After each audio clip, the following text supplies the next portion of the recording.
Thank you for sharing your evening with me. I am J.B. Bryan, President and Chief Investment Officer at J.B. Bryan Financial Group, the home of AfroEconomics.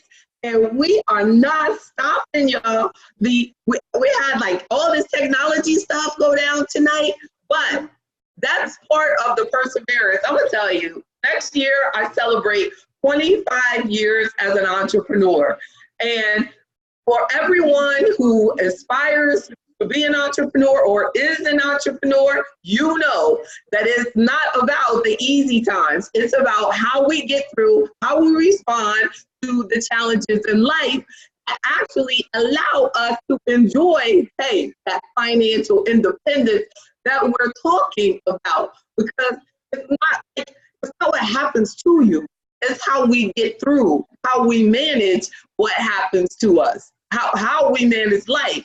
So let's talk about like what independence really means. Like, how independent are you as a person, right? How independent are you in your mindset? And then how financially independent are you? While we know that money is not everything, and money, you just can't use money to buy happiness or to buy joy. But having money or not having money can definitely impact your lifestyle, right? And you've never, I know that you've heard this term like independently wealthy or independent woman, and she's independent, that song and all that stuff. But, let's make sure that it is reality. Like AfroEconomics, I talk about in the book about how you can be deceptive and mislead yourself because of the stuff that we have. But financially independent means that you have enough assets, that your assets are paying you, that you get income from your assets, that you can sell off things and create income and create your lifestyle from the assets that you have accumulated, not just the stuff that we have. So we live in a society that kind of gives you these compliments and calls you independent because you buy all this stuff, but you can buy all this stuff, finance all this stuff, and still be making payments on all this stuff. So in plain terms, that financial independence means having enough wealth not to need employment, Like, so if you're getting paid from your own business and you work for your own corporation, that doesn't really count as employment. Well, so when I'm talking about employment, I'm talking about in its purest sense. That it means having enough wealth not to need employment nor financial support from any other person. So basically, that's what most of us are aiming for when you start planning for what is called retirement. But I believe that financial independence should be our financial life goal. It should just be a goal. I don't feel that your financial independence should be determined by because you want to stop work. Because you can just put that off and you can put that off, you can die working and never financially independent because you think that, well, I just want to just continue to work because I don't want to have to make these sacrifices or have that discipline to actually build or purchase assets or build something that's actually going to pay me and feed me. So I'll just work. But financially independent is to not have to work, but you're still just have the joy of working. Working is because you want to.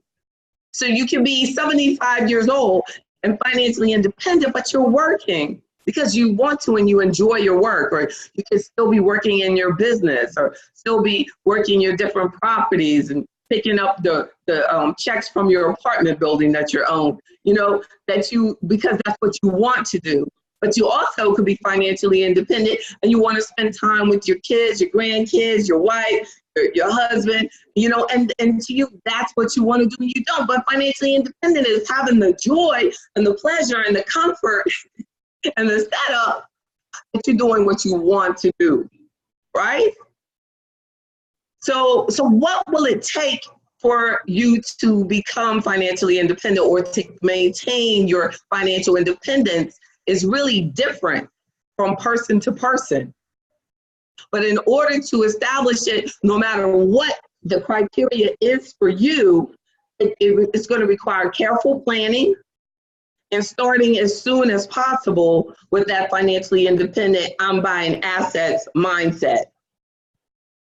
So if you want to start and you don't know where to start, that's where AfroEconomics membership is a great way, because AfroEconomics membership is comprehensive financial planning. That's what it is, about getting you to know where you are, where you want to be, and how we're going to get there. That's what we do together. So know that I'm here. So here's some keys to financial independence. I'm gonna go back to the screen. Y'all, you know, I got a little bit of PTSD from this drama that happened with my computer. Thank you. I'm so glad that y'all participants stuck through. I think some of y'all probably logged in and the screen was black. That was a test. And you said, look, it didn't scare Dr. A at all. I know that's right. I know that's right. Yes, indeed. Thank you. Thank you so much. Dr. A, you have your hand up. Does that mean that you are willing to come on camera with me? How you doing, Ms. Wright in Tidewater? How you doing? How are you, Mr. Yarbrough? That's indeed. Thank you. Hi, Ms. Walton. Hi, Dr. Williams. Hi. How are you? I'm so glad that y'all said it. Mr. Benton, thank you. Thank you so much. And then, you know, and I apologize because some of the names I can't see. You know what I'm saying? I see all these people and it don't, hey, Andrea, I get to pop up slowly. Like I see your numbers, but it won't show me your name. And I'm so glad. I'm just glad that we're still together. So now we're going to look at some key components that I think that we need to think about as we're celebrating our financial independence. Well, I want you to make sure, first point, get paid what you're worth. My podcast this week, I think every woman needs to hear it. It's about increasing your income as a woman because of this wage gap that we have, that we have to begin to take responsibility. No, and men are a lot more confident about making sure that they get paid what they're worth. But all of us have to do that. There is a wage gap for a sex wage gap, and then there's a cultural wage gap. So all of us together as Black professionals are dealing with that. That's why a majority of, and I've seen some research on the majority of Black workers work for the government in some capacity. And I think that that is because that we want to avoid discrimination as much as possible.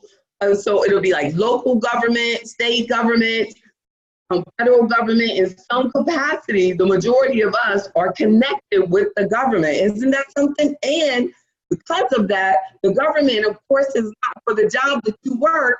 Most of you know, if you were in corporate America, that same government job would pay a lot more in a corporate environment for doing that same activity.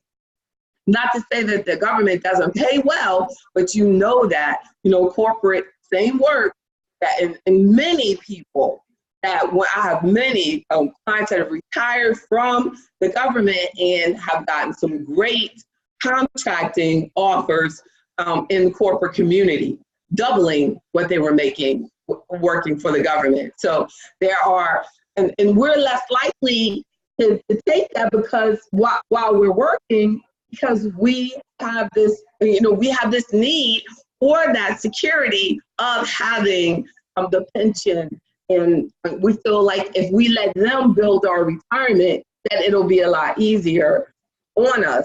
But at the same time, I guess AfroEconomics can allow you to increase your confidence in knowing what you can do, what the options are for you. If someone said, I'm going to leave my government job because I can get paid twice as much, but this contract does not have, this contract work doesn't have the benefits that I'm going to have at my old job. How do I make this work for me? Then that's what we do together. Then make sure I show you what it's going to cost. And before you even take the job, that's worth the conversation. Because you might find that they don't have the benefits that you might not, the pay that you think that you're going to is just short money, because having to provide the same benefits comparable to what you had might cost twice as much. So your total compensation is really what you should be looking at before you switch jobs anyway. But those are the type of things that we look at. As a member, I want you to talk to me about anything. There was a member that I spoke with today that she was talking about. She was on a trip and she lost her purse and she didn't know what to do. So she called it, she canceled everything. I said, I wish that you had called me so that I could have helped you stay calm through that. And she was like, I just didn't know what to do. So she shut down everything before she went to, the store and allowed them to find it. And she had shut down everything, so it ruined her whole trip because she had got really upset. So it's like, I was like, I don't want you to ever feel alone like that. That's what this team is for. That's what I'm here for. Like, so we kind of got through, and I was like, have you talked to this person? Sometimes you just need someone to talk to before you make any rash decisions. So get paid what you're worth and spend less than what you earn. That's my bottom line on that first point. My second point is it possible for you to have a budget? Like, are you that type of person who can do a budget? I'm not that type of person. So I had to clearly decide that I'm not going to spend any money. That's just what I do. I just don't spend any money. Y'all like, yeah, right. I don't. And I don't finance anything because I don't have the budget to depend on. You know what I'm saying? From a personal perspective. Because I don't want to have to demand out of my business a certain amount of money when my business might need that for the business to function. So if I personally go into unnecessary debt, then I'm pulling down my business because I own my business. I don't have any silent investors except for God, and he speaks so loud. I hear it. He ain't silent. God is loud and clear. That's why you hear me. But I'm telling you that there's nobody pushing in money. I don't have any loans. My company is debt free. So let's, but that took all these years to get to that. So I'm only telling you, I'm suggesting to you on how you can avoid ever having to go through all the debt that I had to go through and pay off. Now I live off those assets and learning from those mistakes. So avoid wasting any money. I used to waste a lot of money on luxury vehicles because I enjoyed the way people responded to luxury vehicles. Now I only buy things that I enjoy. I don't enjoy luxury vehicles. I don't enjoy those things. So when you limit, I do more of a mental budget. But you have to have a budget. You have to have a discipline. You have to have rules that you live by.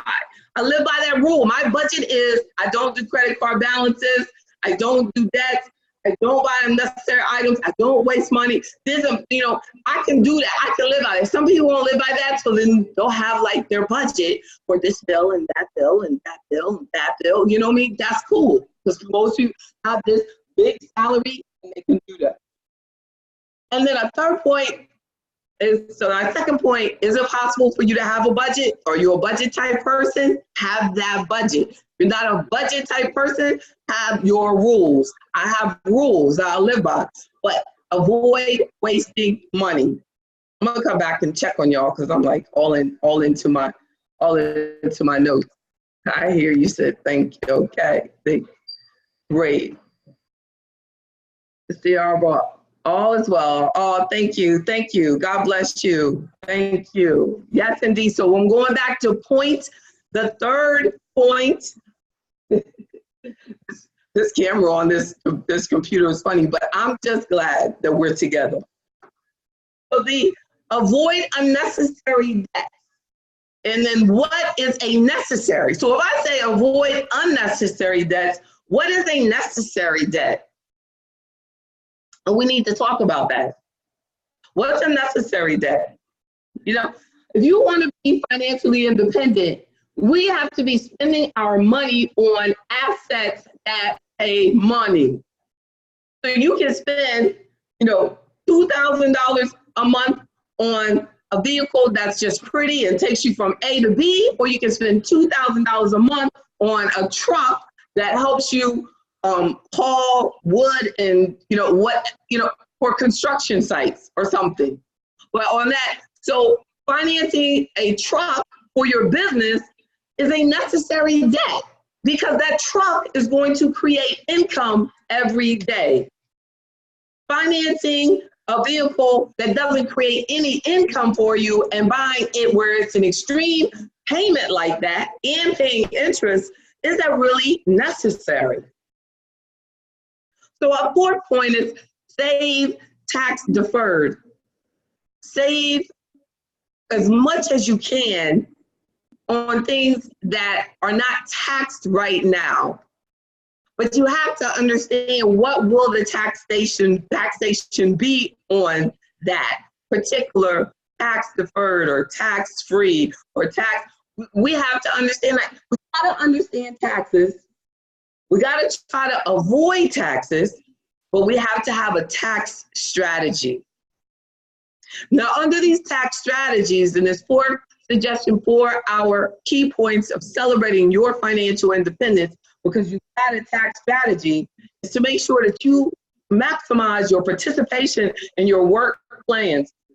So much money just goes, the companies don't even have to match because people don't put any money in there to be matched. So you have to explore your work retirement plans. So first, with full members, that's what we do when those are our first steps, is analyzing what you're currently doing.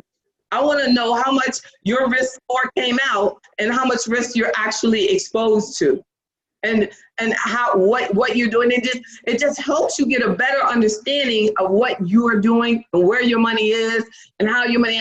It is priceless to make that investment in getting the full membership if you truly want to get control over your financial future. I seriously believe that it can make a huge difference in your life. It really can. There's really, I don't even understand anything else that you can do as powerful for just $30 a month for individual membership than to get yourself in a position where you can make sure that you're maximizing something at work. Or if you don't have a plan at work, how about creating your own IRA? So we talk about that. Okay, there's no excuse. People go, well, I haven't saved for the last 5 years because I don't have any plan at work. Oh, and you've been knowing me for 10 years and you haven't done anything and you feel like that's just cool? We've got to take these matters in our own hands. That 401k is just one tax code. There's a whole bunch of ways to save for retirement. And then also, I'll tell you, the power is running out on this.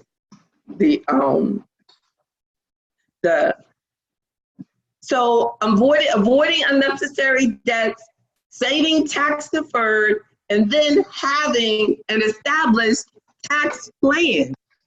Having a tax plan for yourself, making sure that you look at your taxes throughout the year instead of just waiting to do your taxes or look at your taxes or consider taxation at the end of the year. That's two things.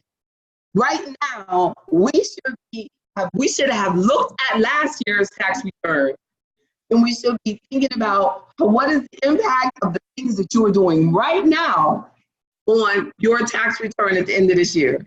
What money needs to be set aside, what it needs to be put in, everything. You know, avoiding me, no matter how irritating I might be to you. I feel like in some situations, I become like the mom that you just want to avoid by any means necessary. Like the kid that you just like run up the steps. The kid runs, the mom is sitting in the living room, tell you, and then they go, oh my goodness, she's sitting in the living room, and they want to go around the side, and you want me somehow, you wish that would go away, or stop having these meetings, or stop caring so much, or do something absolutely stupid, but God is not going to allow me to do that. I tell my daughter that all the time. I go, I'm not stopping. I'm not giving up. I'm not. Until the last breath of me leaves, y'all, I am committed to your financial success. You put off taking advantage of what you're supposed to be doing is totally on you, because my office is going to call you, text you, we are going to get to you. I am doing everything. I was just telling Delia, I treat people the way I want to be treated. I want someone to care enough about my success that they don't stop. I'm not going to stop. Invest. My sixth point is invest and save. Invest and save. They're not the same thing. Saving for your emergency fund and investing are totally different things. And I have met people who they think their retirement account or their 401k or something like is their savings. So they take out a loan. That's not what it's for. I can tell you how many ways it is bad to take out loans on your work retirement plans. I don't care how many times they tell you that this is great and you're just borrowing from yourselves. It is a money-making tool for them. It is not helping you. Save for your emergency fund. Invest for your future. That's what I established. I have full AfroEconomics portfolios that are doing extremely well. You've got to get involved. Maximize your employment benefits. Make sure you know what's available in excess to the retirement account. Your employer, they have some serious benefits that are available for you and you haven't investigated them. Another point is to update all of your legal documents. Make sure that you have a medical directive in hand, that you have like a power of attorney that's already established now in your sound mind and everything. If it changes, make sure you update it. I can't tell you how much it hurt me when I found out that my uncle had set me up 20 years ago as the executor for his estate, and he never told me. So they got him, they buried him, and then they told me, oh, you know that you're in charge. And everything he said he wanted to have done was done incorrectly. Everything he said. And they had taken advantage of everything. And I could not help him because he did not tell me ahead. And he never changed it. So it was the way that he wanted. And they were like, well, yeah, he did this a long time ago, but that's still his instructions. And y'all still kept it from me. You know what I'm saying? He had been sick for a while, but it should have been shared. You have to give the information. You have to give the information to the people. Keep good records is my ninth point. Keep everything organized. Key principle of AfroEconomics, organization and planning. Keep good records of everything. And then my final point is to review all of your insurance coverages. You know, make sure that you're in tune with what you have in life insurance, what you have with car insurance. I was doing a car insurance analysis today, and I was helping her with all of the, looking at her coverage, and she had like duplicate coverages, different policies, like having towing and then also having AAA, you know, and you're paying $50 a month on your car insurance for towing coverage, and you're paying for AAA every year as well. Like just avoiding those unnecessary things, you know. So definitely review your life insurance, review your long-term care insurance. Have you looked at it? Do you have long-term care insurance? Has it been analyzed? Right? Decaf, JB, decaf. Just kidding. I know I never drink. I don't even drink coffee. I sure don't. Oh, that's right. Thank you. That's right. They love it. No, yo, mothers refuse to stop. That's right. I sure do, Mr. Bozeman. That's why. Oh, thank you. Thank you. But that final point, y'all, really analyze your insurances. We just get the insurance and you just stay with the insurance. You don't ever say, let me look at this, like your homeowner's insurance or your renter's insurance. But you know, that homeowners, people just get in it and they go, oh, I know them and I just keep them. Well, when you're a member, we analyze these things to see if there's additional coverage. More importantly, sometimes you're not covered correctly, and that's a trap. That's really bad. That's even worse than being overcovered, right? Would be under covered, because the insurance is to protect you. And getting the definition, like some people have a disability insurance, but it's garbage. You don't even know, you didn't even know that the definition was for any. Like it can have like this broad definition that disability means that you cannot do any work, where you can have a policy which says where disability is that you cannot do your own. And there's a big difference, because any means you can still mop a floor, but your brain is just messed up, so you can't do work. Where you can be a brain surgeon and you don't want to start mopping floors. You want your disability policy to cover you, but it says no, you can do something, you just can't do brain surgery anymore.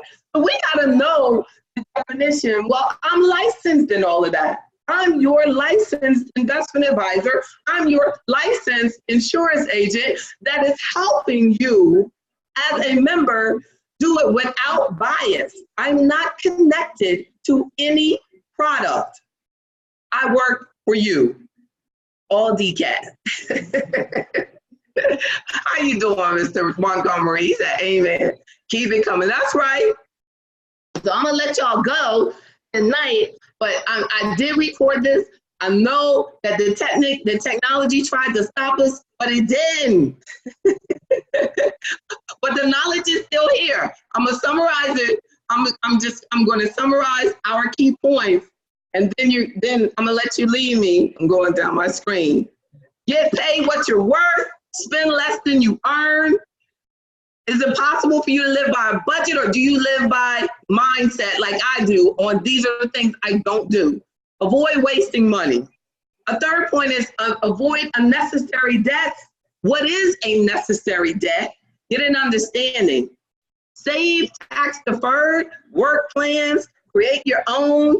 Do what you gotta do, save tax deferred, and I should say invest tax deferred, because when it's tax deferred, it's for the long term. And then have a tax plan, a 6-point invest versus saving. They're not the same. Invest versus saving, you need both.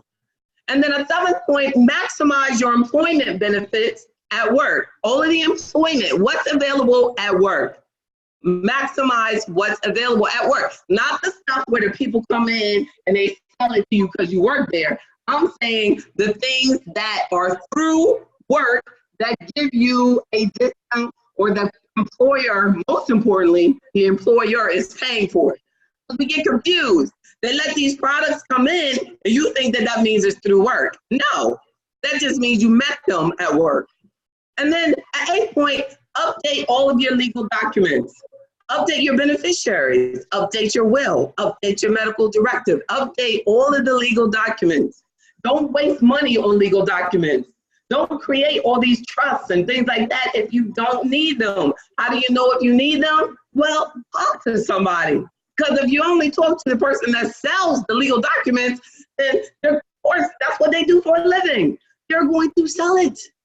But let's be careful and make sure that we are investing in things that we need.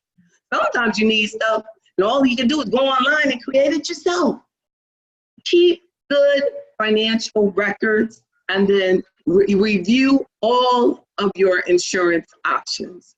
Review all of your insurance plans. Review everything that you have in insurance. Review everything. That's why membership is important. Oh, Monica, you're the bomb. Thank you, my friends. Thank you. Please feel free to share everything with your friends. Thank you. Thank you. I will post this on the YouTube channel as soon as I can. I love y'all. Have a safe holiday. I love you. Thank you so much. Thank you. I ran a little over. All right, Mr. Bozeman, I know you got to go. How you doing, Mr. Berry? Good to see you. Thank you. Thank you. How you doing, Ms. Douglas? You came in behind my back. How you doing, Valron? Good to see y'all. Mr. Martin, it's a pleasure. Always. Monica, God bless you. Keep praying for me. Take care, y'all. Bye-bye. Thank you.